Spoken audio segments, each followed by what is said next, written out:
C'est une réforme difficile, particulièrement explosive, donc on comprend que le gouvernement, au pied du mur, commence à réagir. Moi, j'attire l'attention, c'est que on préconise une réforme de régime de retraite par points pour combattre les inégalités. Les inégalités les plus flagrantes aux yeux des Français, c'est justement des départs en retraite anticipés.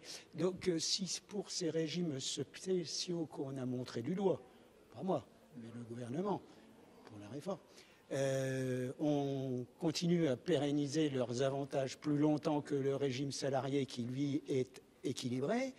La réforme ne serait portée que par les salariés et on entretiendrait les inégalités. Donc on voit bien que, quelles que soient les solutions, on va avoir des soucis.